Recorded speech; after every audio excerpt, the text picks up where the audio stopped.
Now, one of the most fun things about having a YouTube fly tying channel is I get to ask all of y'all questions, and I get some really great ideas from all the answers and the dialogue back and forth.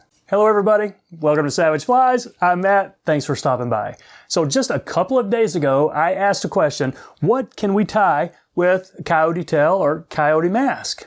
And y'all had some really cool answers and ideas out there. So I sat down today with the goal of trying some of this stuff out. Now, I think Pete and a couple other folks said, hey, try clouds or minnow with the tail. And I think that's going to work, but that's not what I did today. What I did today, several other folks had some ideas about nymphs. I just took this tail, and the underfur in this is pretty unique. It's the tail itself has a lot of underfur that it's a little different from rabbit. I would say it's a little bit more of a muskrat looking type material. So what I did, I took the tail, cut several tufts off, maybe 3 inches from this guy right here, and I put that in my coffee grinder with some colored acrylic yarns, and I made a pack of dubbing right here. Now, this is a pretty cool thing too. Every once in a while, you'll find these by Wapsi. It's about $3. I get them at J Stockard, and when they're in stock, I'll usually buy half a dozen of these empty dubbing containers. So today, I made some out of this coyote tail, the underfur of the coyote tail. And you can see a little bit right there. I've got some the natural colors. I did a natural and then a brown, olive, then purple, red, and yellow. And how I'll do it, I'll mix enough for 2 rows of that, and then the first row will be plain, and then the bottom row, I'll put a little bit of sparkle in it.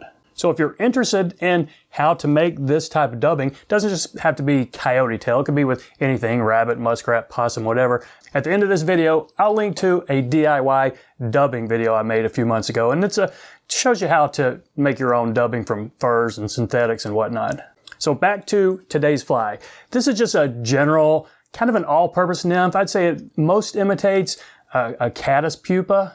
Now, I haven't named this fly. I've never fished with it. Obviously, I just created it this morning, but I think it's going to do pretty well. And since we haven't had a Name the Fly contest in about a month, if you remember the last one, Cole came up with the name Zombie Duster. That was pretty cool. So let's do one of those today. If you can think of a cool name for this pattern you're about to watch, something that has to do with coyote, maybe coyote in the name or anything like that, yeah, leave a comment and we'll pick the coolest sounding name and name this fly that. And just to make it more fun, whichever name wins, I'll send you a $25 gift card to J Stockard. Now, I know that's not a lot, but it does make it a little bit more exciting to participate.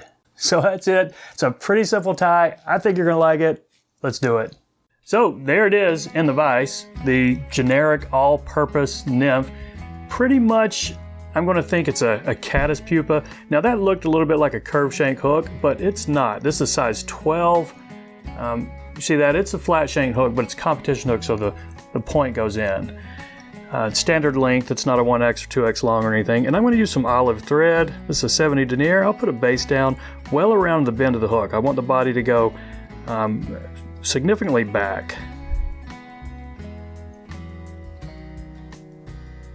Okay, now the first component I'm going to tie in is just some vinyl rib. You might see it called a D rib. This is a nymph size, so you have midge, then nymph, then medium, and then I suppose there's a large. I don't have any large, just don't tie that big. But it'll often be called a D rib because if you can see that, it's round on one side and flat on the other. But you'll want to catch it in with the flat side. I want to catch it in way up here, but with the flat side toward the hook, and I'll show you why. It will just make that first wrap, it will make all your wraps look good. And you can test it out by, okay, taking it to the back where we're going to end our body, and then just kind of flipping it over and then wrapping one, and see how you see the round is on top. If you don't have the round on top, you might want to flip it over and redo it because it does look a lot better with the round part up versus the flat part up. So after you got your rib caught in pretty well, Josh, watch the point of your hook. Let's put some wax on, and we're going to put this coyote dubbing on. From this container here I just showed you, see that? Coyote. And I'm going to use an olive. I think any color would look pretty cool on this, but we've got a green pattern, a green rib, and I think an olive is going to look kind of cool. So here it is right here. Now it's mostly natural. It's probably 60% natural and then 40% synthetic acrylic yarn when I made this dubbing mix. And it's just going to really give us the hint of olive. You could certainly tie this with a natural fur, and I don't think it's going to be that big of a difference, but let's see if that's going to have enough. So I'm going to take it back after I get the first wrap laying a little, first 1 or 2 wraps that's laying dubbing. I will pull it tighter and then spin it, and I'll wrap it all the way up. If you can get a taper, that's good. I think it looks just a little bit better with one, but if not, I wouldn't worry too much about it.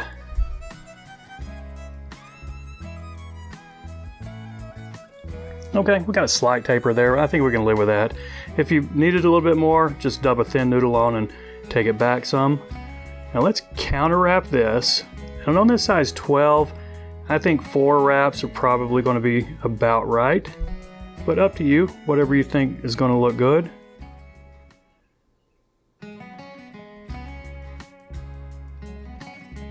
Okay, that's 4 wraps, and then the front one, last one is, I guess you could call it 5. But this is a little bit trickier to work with than wire. And I'm not going to do the trick where I wrap it, reverse my thread, and put a couple more wraps. I think you can bind it pretty good just with some tight wraps, because it does have a little bit of stretch, a little bit of give to it. So go ahead and kind of smooth that lump out right there. See that? It will, I don't know, it just will make your head a little bit easier to work with and a little cleaner. Okay, so there's our body with the green rib on it. Now just small Hungarian partridge, any partridge I guess. I'm going to create a little notch, a little catch-in point, like that right there. And I'm only going to put 2 wraps. You could probably do it with 1. I guess that's your preference, how many legs you have on it. But I think 2 wraps ended up looking pretty good, so we'll go with 2. Probably do want to snip off this tip.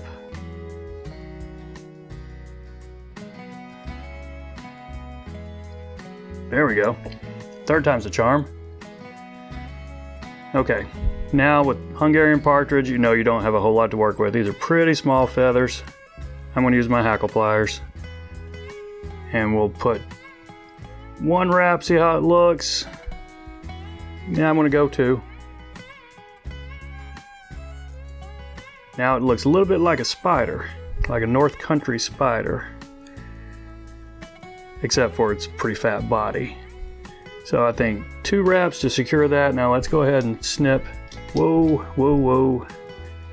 Snip this butt end off right here.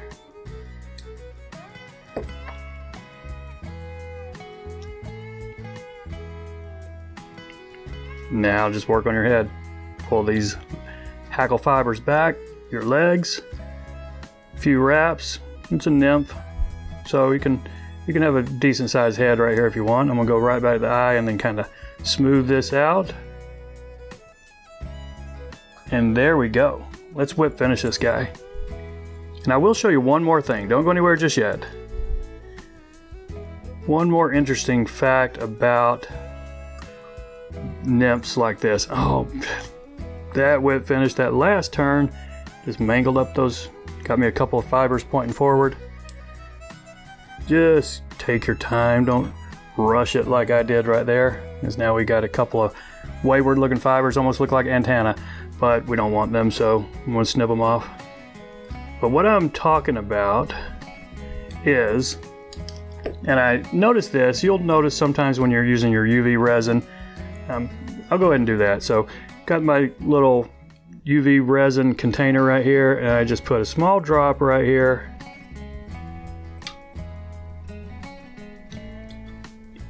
Just try to coat most of your thread wraps right there. Okay, but what I'm talking about, we know that trout, most fish, can see a little bit farther into the UV than we can.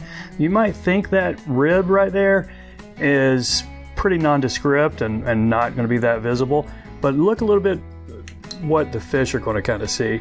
So they're going to see it in a little bit more of this UV right there. Let's see, let me turn this light off for a second. Okay, so that rib is really going to stand out. It's going to look pretty dark to the fish's eyes and maybe just get a little bit of sparkle to it. So that's it. Pretty simple tie, but I think it's going to be pretty effective. Just fish it like you would any caddis pupa. Swing it like a wet fly or drift it weighted as a nymph. So that's it, everybody. I appreciate you watching. Y'all take care, and we'll see you next time.